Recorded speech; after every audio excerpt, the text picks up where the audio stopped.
Hey there, everyone. I'm his Big Bear Ron, and no coffee tonight. I think I'm going to lay off and wait until tomorrow morning.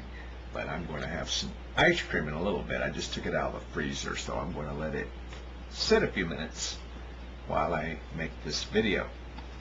The purpose of this video is to respond to a video called "What's Your Quote?" Make a video response. And let's see. So it looks like the one that caught my attention was a response to Jewel Chick. Okay, and the one who got my attention was Trekker 196. Okay, anyway.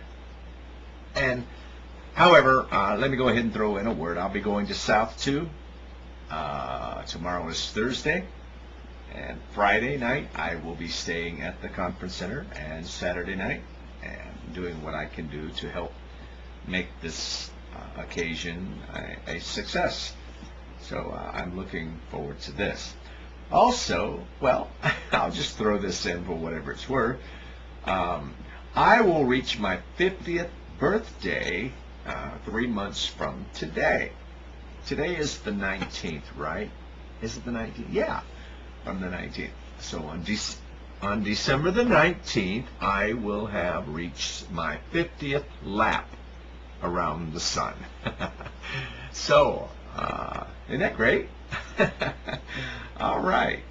I think. But I stumbled across this book.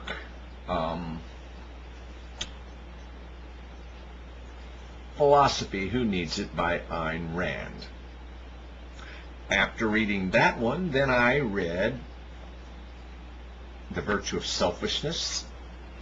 And that led me into reading, and I may not have these in the exact order that I read them, but I did read. I do have, let's see, Ayn Rand, Capitalism, the Unknown Ideal. It's Ayn Rand, Anthem. Ayn Rand, for the New Intellectual. And then I went on and graduated to The Fountainhead, and I read Atlas Shrugged, from which I will read the quote that stays in my mind more than virtually any other quote that I know. But I've also read Objectivism, Philosophy of Ayn Rand, and I haven't read this one from cover to cover, but I've read much of it. The Ayn Rand Lexicon. Okay, I've read a lot of this one, although not from cover to cover. Then I have read this one, Ayn Rand, Introduction to Objectivist Epistemology. And there's some other books that I've gotten a hold of. Here's one, Letters of Ayn Rand. I thoroughly enjoyed reading this one. I read another one. This is not by Ayn Rand, but it's about Ayn Rand. Ayn Rand, the Russian Radical. And then I read a book by Nathaniel Branden, who was once an associate with Ayn Rand. He was at one time her intellectual heir. And this book by Nathaniel sort of gives his viewpoint on that whole matter and what led to their breaking up. But that led me to reading other books by Nathaniel Branden, who was somewhat of a pioneer in self-esteem psychology. He's written, probably, this might be one of his more famous books, I don't know, but 6 Pillars of Self-Esteem. And then, let's see, The Art of Living Consciously. Okay, self-reliance and the accountable life, taking responsibility.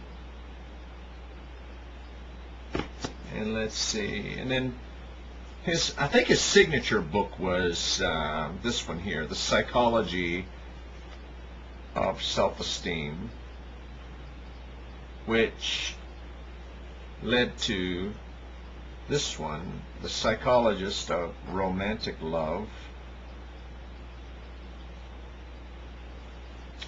And then we have How to Raise Your Self-Esteem. The quote that, there was a line, I first read it out of the book, I stumbled upon it, Philosophy, Who Needs It? And when I read the line, it stood out to me, and then it was referenced as being from this book, so I got this book and I read it, and it was on page 950 in this particular edition.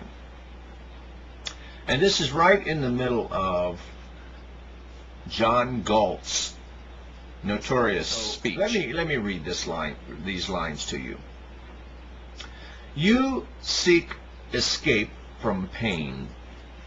We seek the achievement of happiness. You exist for the sake of avoiding punishment. We exist for the sake of earning rewards. Threats will not make us function. Fear is not our incentive. It is not death that we wish to avoid, but life that we wish to live. And it was that last line that it's become somewhat of a motto of mine. It is not death that we wish to avoid, but life that we wish to live. And from that comment, I think I have made other statements such as, I'm not afraid of dying. I'm afraid of not having lived. You know what I'm saying? I would hate to go to my grave not having lived. And then there's another statement I have said, like, I want to live 100 years, not the same year 100 times. And there was another line similar to this one. If you watch the movie The Dead Poets Society, I think it, and in there, one of the boys said something, I want to live deliberately. And I think there's something intriguing to me about the thought of living versus just being here as some sort of a biological whatever, But living, there's something to that. Even Ezekiel in the Bible, there's a question asked in the dry bones chapters, can these bones live? And then say to these bones, live. So I guess it's lines like that kind of inspire me and motivate me to, well, if life is to be lived by me, it's up to me to do it, Life is for the living. Anyway, so that's my quote. That's the one that sticks with me the most. And there are others that, there's another one by Ayn Rand that I read, something like, judge well and prepare to be judged well. I like that one better than the one out of the Bible that says, judge not, lest ye be judged, which I don't agree with that statement at all. So, there you have it. Hope you enjoyed it. Take care.